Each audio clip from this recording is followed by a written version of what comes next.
ओम शांति। जब हम आत्माएं एक बाबा की याद में एकाग्र होकर बैठते हैं तो मन और बुद्धि बाहर की दुनिया से, बाहर की बातों से बिल्कुल टूट जाता है।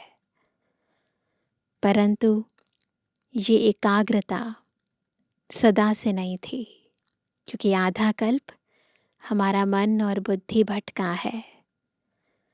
आधा कल्प भटकने के संस्कार अभी भी आत्मा के अंदर भीतर मर्ज हैं, जिन्हें ही सदाकाल के लिए खत्म करने का बाबा हमें पुरुषार्थ करने की रोज श्रीमत देते हैं, ताकि सदा काल के लिए हमारी जो याद है वो एकाग्र हो जाए ना, उसमें एक रास्ता आ जाए। कहीं और कोई भी आकर्षण, कोई भी लगाव, झुकाव, प्रभाव आत्मा के मन और बुद्धि को कमज़ोर ना बना दे, मैला ना कर दे। इसके लिए बाबा हमें कई परहेज़ भी बताते हैं और बार बार यही कहते हैं कि हम कम से कम पूरे दिन में 8 घंटा बाबा की याद ज़रूर करने का अभ्यास करें, क्योंकि इतने जन्मों के जो भटकने के संस्कार हैं, अटकने के संस्कार हैं, इनको मिटाने के लिए हमें समय और शक्ति दोनों की ज़रूरत है। इसलिए आज की मुरली भी हमें मनमत, परमत, जनमत को छोड़कर एक श्रीमत को सदाकाल के लिए अपनाने की मत दे रही है, और साथ ही मन बुद्धि के भटकाव को सदाकाल के लिए छुड़ा रही है, ताकि हम जितना ज़्यादा बाबा को याद करने का अभ्यास करना चाहें उतना कर सकें। तो आज है 12 जून 2025। बाबा के मधुर महावाक्य हैं, मीठे बच्चे, तुम्हें अभी ज्ञान की दृष्टि मिली है, इसलिए तुम्हारा भटकना बंद हुआ। तुम शांति धाम, सुख धाम को याद करते हो। बुद्धि को एग्जैक्टली ठिकाना मिल गया है, इस भटकना हमारा बंद हो गया है। प्रश्न है, देवताओं में कौन सी ताकत है और वह ताकत किस विशेषता के कारण है? उत्तर है, देवताओं में सारे विश्व पर राज्य करने की ताकत है। वह ताकत विशेष एक मत की विशेषता के कारण है। ये विशेषताएं आत्मा के अंदर अब भरी जाती है। एक मत की विशेषता, वहाँ एक मत होने कारण वजीर आदि रखने की दरकार नहीं। देवताओं ने संगम पर बाप से ऐसी श्रीमत ली हुई है जो 21 जन्म राज्य करते हैं। वहाँ एक राजा की एक दैवी फैमिली होती, दूसरी मत होती नहीं। गीत है, नयनहीन को राह दिखाओ प्रभु, पग पग ठोकर खाए। नैनहीन को राह दिखा प्रभु, नैनहीन को राह दिखा प्रभु, पग पग ठोकर खाऊं मैं। नैनहीन को राह दिखा प्रभु, पग पग ठोकर खाऊं मैं। नैनहीन को। ओम शांति। बच्चों को नयन मिले हैं, पहले नयन नहीं थे। कौन से नयन? ये नयन तो थे। कौन सा नयन नहीं था? ज्ञान के नयन नहीं थे, अज्ञान के नयन तो थे। बच्चे जानते हैं, ज्ञान सागर एक ही बाप है, और कोई में यह रूहानी ज्ञान है नहीं जिस ज्ञान से सद्गति हो, अर्थात शांति धाम सुख धाम जाना हो। अभी तुम बच्चों को दृष्टि मिली है कैसे सुख धाम बदलकर फिर माया का राज्य व दुख धाम बनता है ना। सबको दृष्टि मिली है ना। बुद्धि के तीसरे नेत्र से हमें समझ में आता है, हम देख सकते हैं कि कैसे हम सुख धाम से दुख धाम में आ गए। पुकारने लगते हैं, दुख धाम में आ गए, फिर क्या करेंगे? पुकारेंगे कि नयनहीन को राह बताओ। भक्ति मार्ग के यज्ञ दान पुण्य आदि से कोई राह नहीं मिलती है शांति धाम सुख धाम जाने की। हर एक को अपना पाठ बजाना ही है। बाप कहते हैं मुझे भी पाठ मिला हुआ है। भक्ति मार्ग में पुकारते हैं मुक्ति जीवन मुक्ति की राह बताओ। उसके लिए कितने यज्ञ तप दान पुण्य आदि करते हैं, कितना भटकते हैं। शांति धाम सुख धाम में भटकना होता ही नहीं, न शांति धाम में न सुख धाम में। यह भी तुम जानते हो। वो तो सिर्फ शास्त्रों की पढ़ाई और जिस्मानी पढ़ाई को ही जानते हैं दुनिया वाले। इस रूहानी बाप को तो बिल्कुल जानते ही नहीं। रूहानी बाप ज्ञान तब आकर देते हैं जबकि सर्व की सद्गति होती है। पुरानी दुनिया बदलनी होती है। मनुष्य से देवता बनते हैं, फिर सारी सृष्टि पर एक ही राज्य होता है देवी देवताओं का, जिसको ही स्वर्ग कहते हैं। यह भी भारतवासी जानते हैं आदि सनातन देवी देवता धर्म भारत में ही था। उस समय कोई और धर्म नहीं था। तुम बच्चों के लिए अभी है संगम युग, बाकी सब है कल युग में। तुम पुरुषोत्तम संगम बैठे हो। जो बाप को याद करते हैं, बाप की श्रीमत पर चलते हैं, वह संगम युग पर है। कौन है संगम युग पर? ऐसे कहने से नहीं हो जाएंगे। जो बाबा को याद करते हैं और बाबा की श्रीमत पर चलते हैं, वो संगम युग पर है। बाकी कलयुग में है। अभी कोई सॉवरेंटी किंगडम तो है नहीं। अनेक मतों से राज्य चलता है। सतयुग में तो एक महाराजा की ही मत चलती है, वजीर नहीं होते। इतनी ताकत रहती है, आत्मा इतनी पावरफुल है कि बस उसको किसी मंत्री की ज़रूरत नहीं है ना। डिसीजन मेकिंग पावर उसकी बहुत अच्छी है। तो बाबा कहते हैं फिर जब पतित बनते हैं तो वजीर आदि रखते हैं। आत्मा कमज़ोर हो गई ना, तो उसे फिर मंत्रियों की ज़रूरत है, सलाह की ज़रूरत है, क्योंकि वह ताकत नहीं रहती। अभी तो है ही प्रजा का राज्य, अभी तो राजा ही नहीं है कोई। सतयुग में एक मत होने से ताकत रहती है। अभी तुम वह ताकत ले रहे हो। 21 जन्म इंडिपेंडेंट राजाई करते हो। इतनी ताकत आ जाती है, 21 जन्म इंडिपेंडेंट राज्य करते हैं, निराधार। अपनी ही दैवी फैमिली है। अभी यह है तुम्हारा ईश्वरीय परिवार। बाप कहते हैं अपने को आत्मा समझ बाप की याद में रहते हो तो तुम ईश्वरीय परिवार के हो। अगर देह अभिमान में आकर भूल जाते हो तो आसुरी परिवार के हो।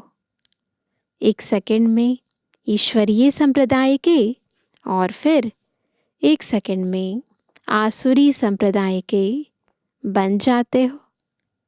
अपने को आत्मा समझ बाप को याद करना कितना सहज है, परंतु बच्चों को मुश्किल लगता है।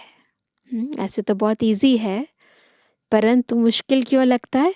क्योंकि देह अभिमान में है। बाप कहते हैं अपने को आत्मा समझ और बाप को याद करेंगे तो वे कर्म विनाश होंगे। देह द्वारा कर्म तो करना ही है, ऐसा नहीं कर्म छोड़ देना है, देह से कर्म तो करना ही है, परंतु अभी बॉडी कॉन्शियस होकर काम कर रहे थे, अब सोल कॉन्शियस होकर काम करेंगे। मैं आत्मा इन शरीर के अंगों द्वारा कर्म करा रही हूँ, है ना। तो अभी ऐसा नहीं होगा कि मैं कर रही हूँ, नहीं, बाबा की श्रीमत से मैं आत्मा इस शरीर द्वारा कर्म करा रही हूँ। देह बगैर तो तुम कर्म कर नहीं सकेंगे। कोशिश करनी है कामकाज करते भी हम बाप को याद करें, ये कोशिश करनी है। परंतु यहाँ तो बगैर काम भी याद नहीं कर सकते हैं। एक है काम काज करते याद करना, काम तो कर रहे हैं बाबा, जैसे कहते हैं ना हथकार डे दिल यार डे। परंतु बाबा कहते हैं यहाँ तो ऐसे भी हैं जिनके पास काम नहीं है फिर भी याद नहीं करते हैं, भूल जाते हैं। यही मेहनत है भक्ति में। ऐसे कोई थोड़ी कहा जाता कि सारा दिन भक्ति करो, उसमें टाइम होता है, सवेरे शाम व रात को। फिर मंत्र आदि जो मिलते हैं वह बुद्धि में रहते हैं। अनेकानेक शास्त्र है, वह भक्ति मार्ग में पढ़ते हैं। तुमको तो कोई पुस्तक आदि नहीं पढ़ना है, न बनाना है ना। ऐसे बाबा ने बोला है, परंतु बाबा ने ही कई मुरलियों में कहा है कि किस किस टॉपिक के ऊपर बुक्स लिखो ताकि हमें भाषण करने में समझाने में आसानी हो।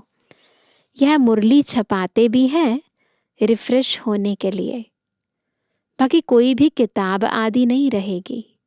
तो बाबा तो एक बेहद की बात बताते हैं, है ना, कि ये किताबें रहेंगी नहीं। ऐसा नहीं है कि अगर आप प्रिंटिंग कराएंगे तो ये जैसे शास्त्र चले आए हैं परंपरा, तो वैसे नहीं चलेंगे। तो बाबा वैसे ही कहते हैं कि यह मुरली छपाते भी हैं रिफ्रेश होने के लिए, बाकी कोई किताब आदि नहीं रहेगी। यह सब खत्म हो जानी है। ज्ञान तो है ही एक बाप में। अभी देखो ज्ञान विज्ञान भवन नाम रखा है, दिल्ली में है ना ज्ञान विज्ञान भवन। जैसे कि वहाँ योग और ज्ञान सिखाया जाता है, बगैर अर्थ ऐसे ऐसे नाम रख देते हैं। कुछ भी पता नहीं है कि ज्ञान क्या है, विज्ञान क्या है। अभी तुम ज्ञान और विज्ञान को जानते हो, तो ज्ञान है नॉलेज जो बाबा हमें दे रहे हैं, और विज्ञान है योग, है ना। योग से होती है हेल्थ, जिसको विज्ञान कहा जाता है, और यह है ज्ञान जिसमें वर्ल्ड की हिस्ट्री जियोग्राफी समझाई जाती है। वर्ल्ड की हिस्ट्री जियोग्राफी कैसे रिपीट होती है वह जानना है, परंतु वह पढ़ाई है हद की। यहाँ तो तुमको बेहद की हिस्ट्री जियोग्राफी बुद्धि में है। हम कैसे राज्य लेते हैं, कितना समय और कब राज्य करते थे, कैसे राजधानी मिली थी, यह बातें और कोई की बुद्धि में नहीं आती। बाप ही नॉलेजफुल है। यह सृष्टि का चक्र कैसे फिरता है बाप ही समझाते हैं। बने बनाए ड्रामा को न जानने के कारण मनुष्य कह देते हैं फलाना निर्वाण गया या ज्योति ज्योत समाया। तुम जानते हो सभी मनुष्य मात्र इस सृष्टि चक्र में आते हैं, इससे कोई एक भी छूट नहीं सकता। बाप समझाते हैं मनुष्य की आत्मा एक शरीर छोड़ दूसरा लेती है। कितना बड़ा ड्रामा है। सब में आत्मा है। उस आत्मा में अविनाशी पाठ भरा हुआ है। इनको कहा जाता है बनी बनाई बन रही, अब कुछ बननी नाही। अब ड्रामा कहते हैं तो ज़रूर उनका टाइम भी चाहिए, है ना। जैसे कोई ड्रामा होता है उसका एक फिक्स्ड ड्यूरेशन होती है ना, कि इतने मिनट का, इतने घंटे का ड्रामा, तो टाइम भी चाहिए। बाप समझाते हैं यह ड्रामा 5000 वर्ष का है। भक्ति मार्ग के शास्त्रों में लिख दिया है ड्रामा लाखों वर्ष का है ना। इस समय ही जबकि बाप ने आकर सहज राजयोग सिखाया था, इस समय के लिए ही गायन है कि कौरव घोर अंधियारे में थे और पांडव रोशनी में थे। वो लोग समझते हैं कलयुग में तो अजन 40,000 वर्ष है। उन्हों को यह पता नहीं पड़ता कि भगवान आया है। इस पुरानी दुनिया का मौत सामने खड़ा है। सब अज्ञान नींद में सोए पड़े हैं। जब लड़ाई देखते हैं तो कहते हैं यह तो महाभारत लड़ाई की निशानी है। यह रिहर्सल होती रहेगी, फिर चलते चलते बंद हो जाएगी।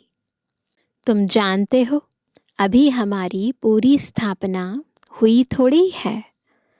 गीता में यह थोड़ी है कि बाप ने सहज राजयोग सिखाए, है ना। ऐसा कहीं लिखा नहीं है ना कि बाप ने सहज राजयोग सिखलाए, यहाँ ही राजाई स्थापन की।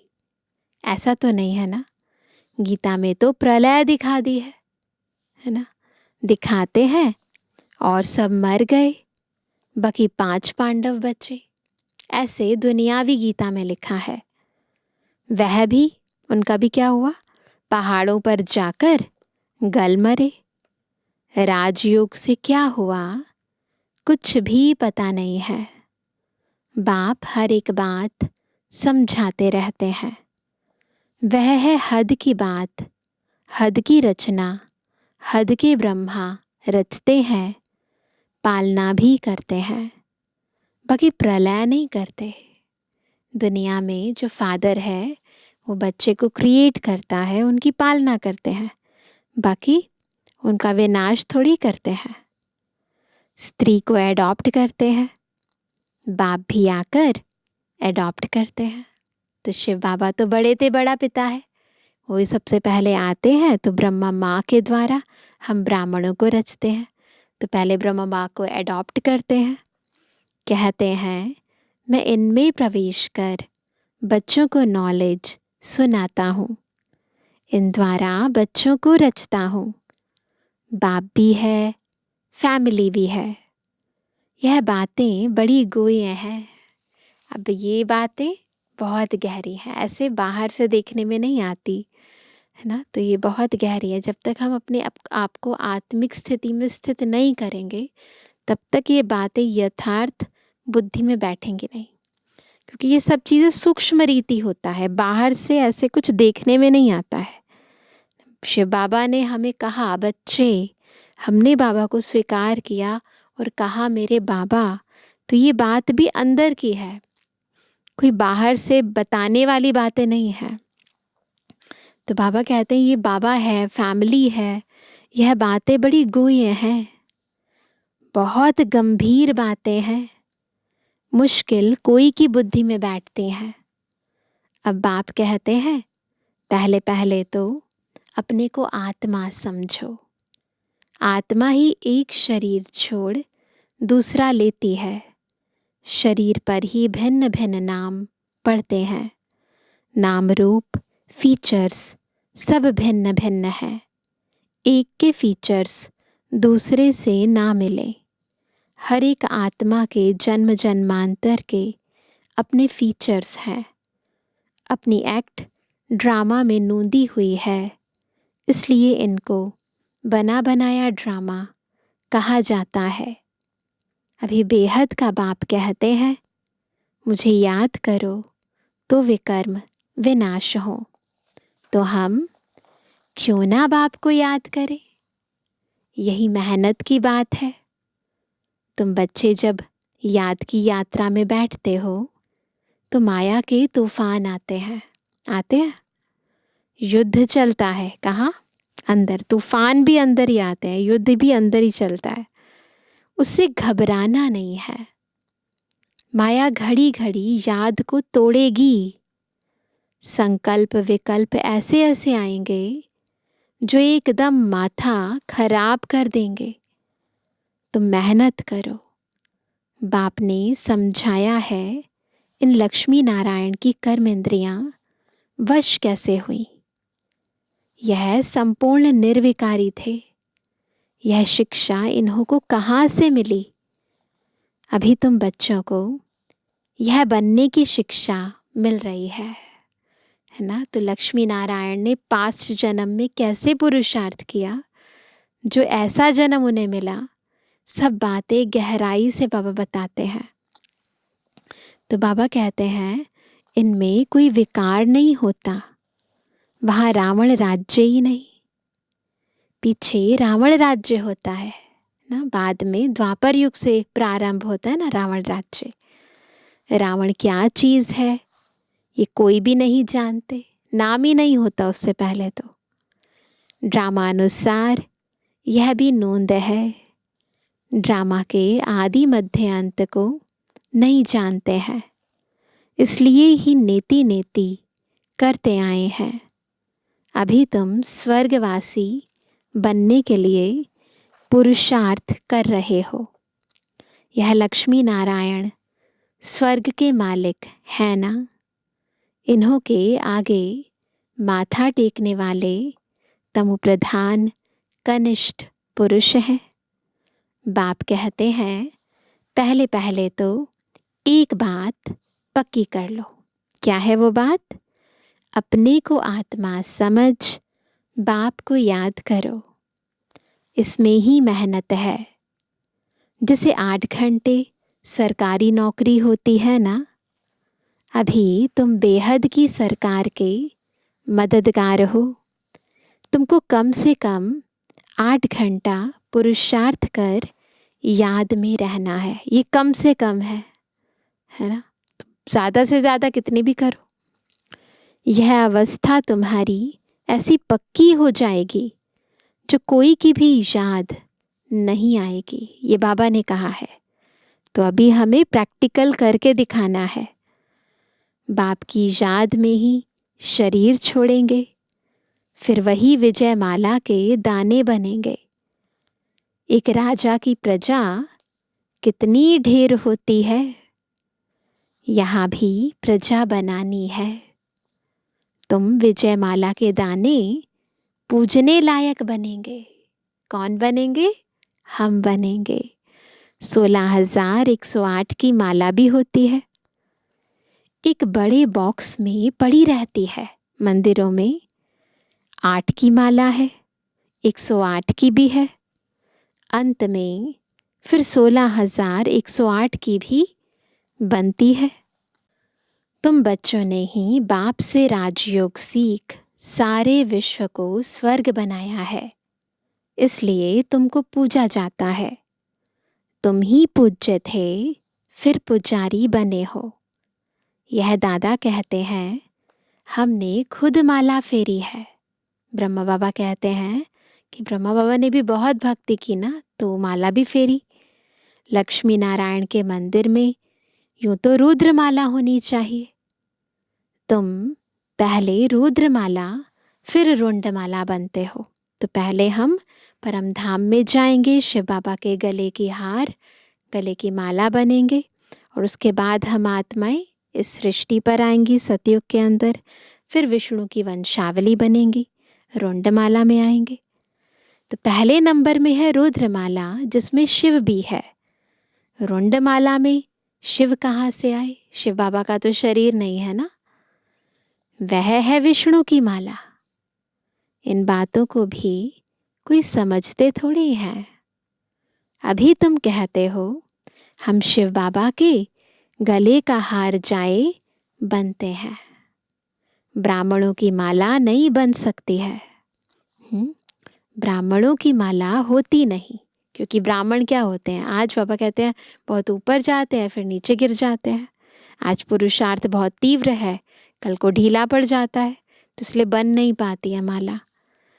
तुम जितना याद में रहते हो फिर वहाँ भी नज़दीक में ही आकर राज्य करेंगे ना। जितना हम याद में रहते हैं उसी हिसाब से ऊपर रुद्रमाला में, फिर नीचे यहाँ पर जब आएंगे तो नज़दीक में राज्य करेंगे। यह पढ़ाई और कोई जगह मिल ना सके। कैसे रुद्रमाला बनती है, कैसे रुंडमाला बनती है, ये नॉलेज तो कहीं है ही नहीं। तुम जानते हो अभी हम इस पुराने शरीर को छोड़ स्वर्गवासी बनेंगे। सारा भारत स्वर्गवासी बनेगा।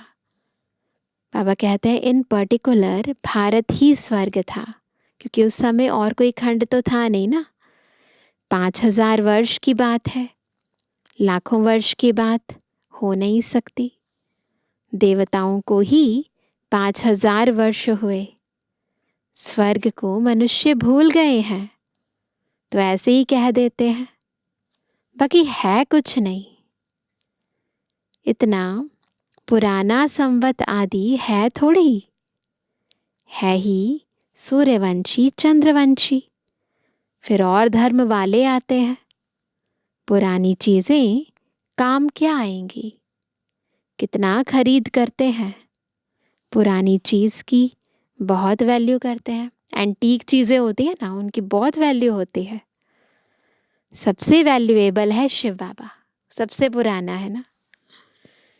कितने शिवलिंग बनाते हैं।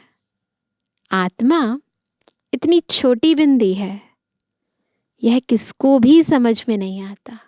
शिवलिंग बनाते हैं, परंतु प्रैक्टिकल में शिव बाबा है कितना छोटा, ये तो किसी की बुद्धि में नहीं है।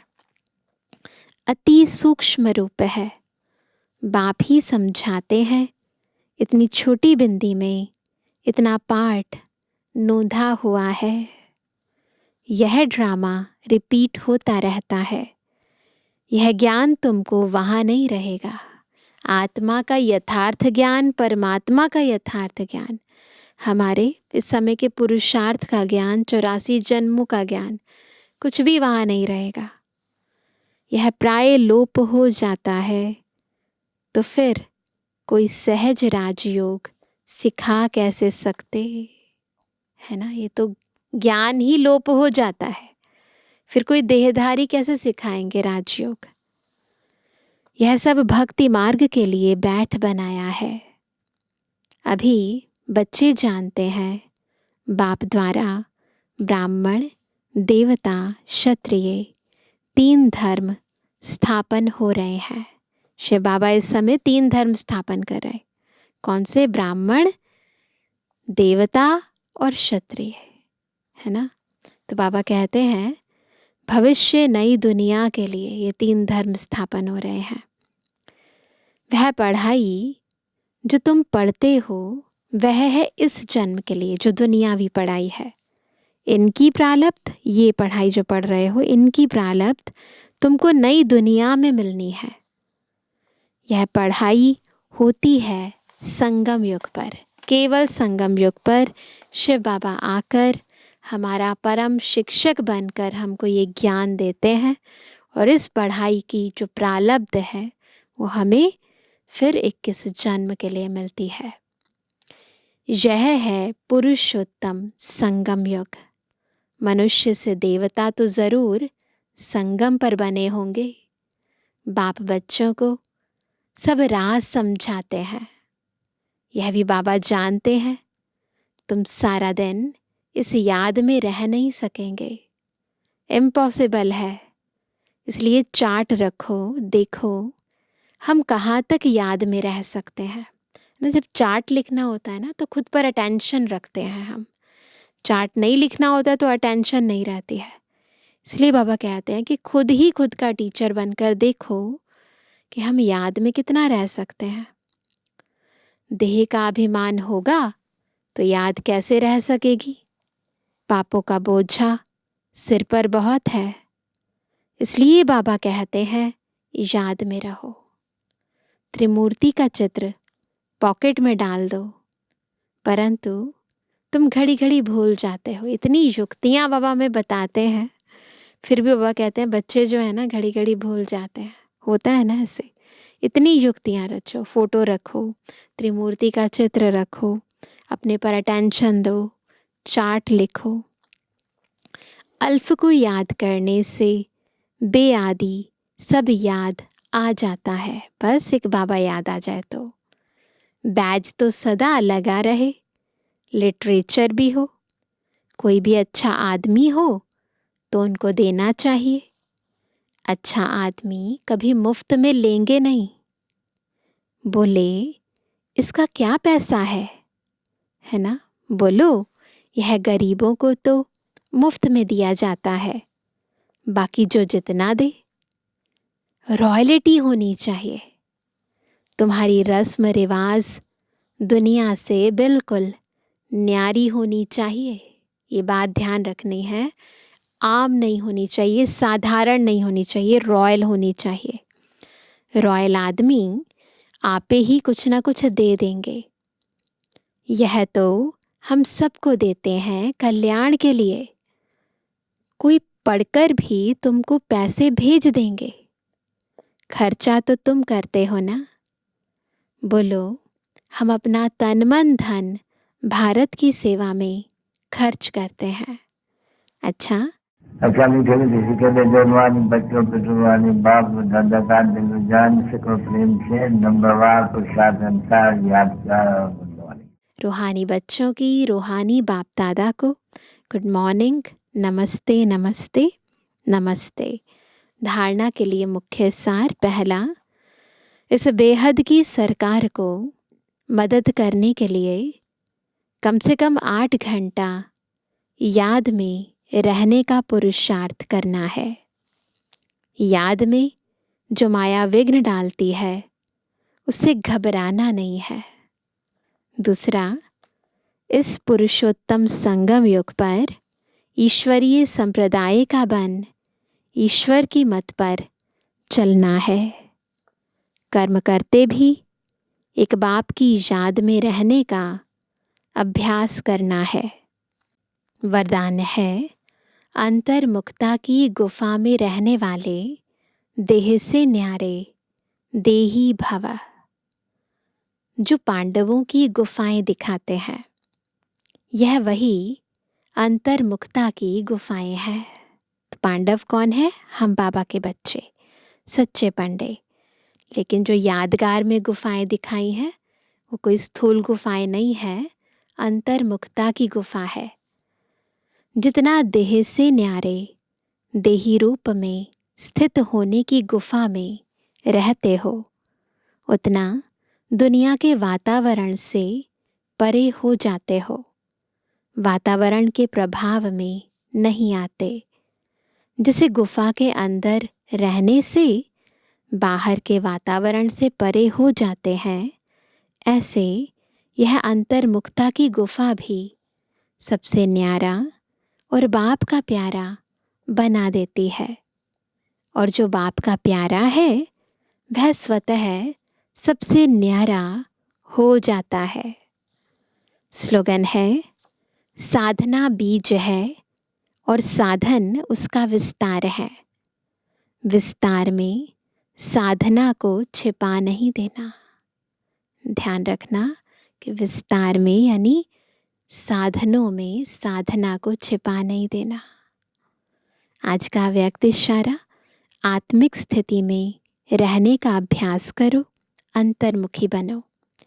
अंतर्मुखी की निशानी सदा सागर के तले में खोए हुए गंभीर मूर्त। चेहरे द्वारा आत्मिक स्थिति के चिन्ह दिखाई देंगे। एक और मनन चिंतन करने वाला चेहरा और फिर रमणीक अर्थात मुस्कुराता हुआ चेहरा, दोनों ही लक्षण सूरत से प्रत्यक्ष होंगे। अंतर्मुखी सदा हर्षित मुख दिखाई देंगे, क्योंकि माया का सामना करना समाप्त हो जाएगा। इसलिए बार बार अंतर्मुखी होने का अभ्यास करना है। अच्छा, ओम शांति।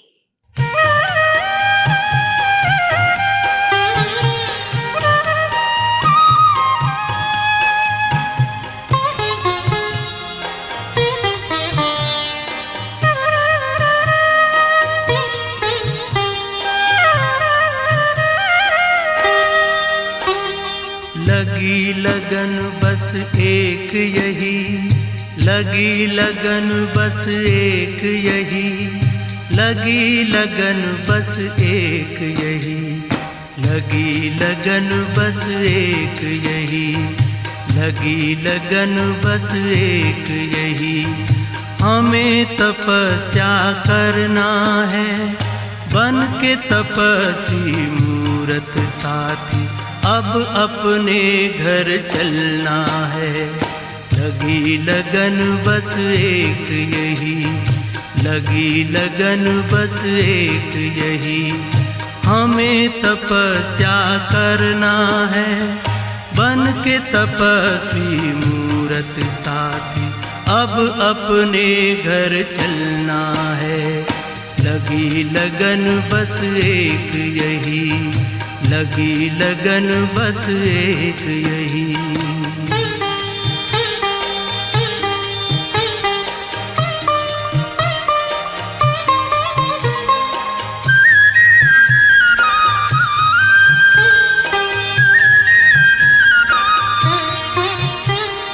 तपस्या की मीठी मीठी लहरों के बीच में आओ खो जाएं हम अपने स्वरूप में। तपस्या की मीठी मीठी लहरों के बीच में आओ खो जाएं हम अपने स्वरूप में। दुनिया के आकर्षणों में, दुनिया के आकर्षणों में अब हमें ना रहना है, अब हमें ना रहना है। लगी लगन बस एक यही, लगी लगन बस एक यही। हमें तपस्या करना है, बन के तपस्वी मूरत साथी, अब अपने घर चलना है। लगी लगन बस एक यही, लगी लगन बस एक यही।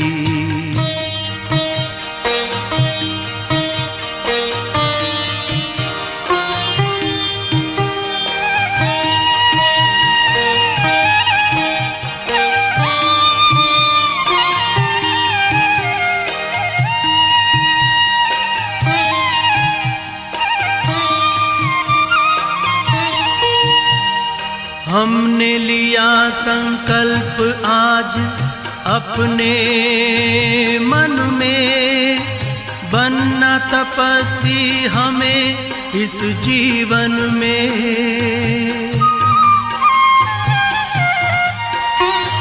हमने लिया संकल्प आज अपने मन में, बनना तपस्वी हमें इस जीवन में। बाबा की शुभ आशाओं को, बाबा की शुभ आशाओं को अब हमें पूर्ण करना है, अब हमें पूर्ण करना है। लगी लगन बस एक यही, लगी लगन बस एक यही। हमें तपस्या करना है, बन के तपस्वी मूरत साथी, अब अपने घर चलना है। लगी लगन बस एक यही, लगी लगन बस एक यही।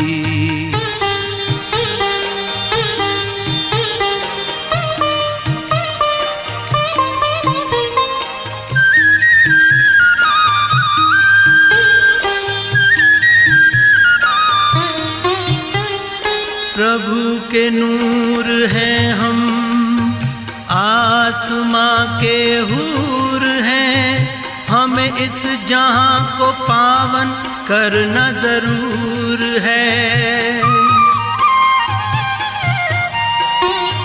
प्रभु के नूर हैं हम, आसमां के हूर हैं, हमें इस जहां को पावन करना जरूर है। वसुंधरा पर दिव्य रूप में, वसुंधरा पर दिव्य रूप में फिर से हमें उतरना है, फिर से हमें उतरना है। लगी लगन बस एक यही, लगी लगन बस एक यही, हमें तपस्या करना है, बन के तपस्वी मूरत साथी अब अपने घर चलना है। लगी लगन बस एक यही, लगी लगन बस एक यही, हमें तपस्या करना है, बन के तपस्वी मूरत साथी अब अपने घर चलना है। लगी लगन बस एक यही, लगी लगन बस एक यही, लगी लगन बस एक यही, लगी लगन बस एक यही, लगी लगन बस एक यही, लगी लगन बस एक यही।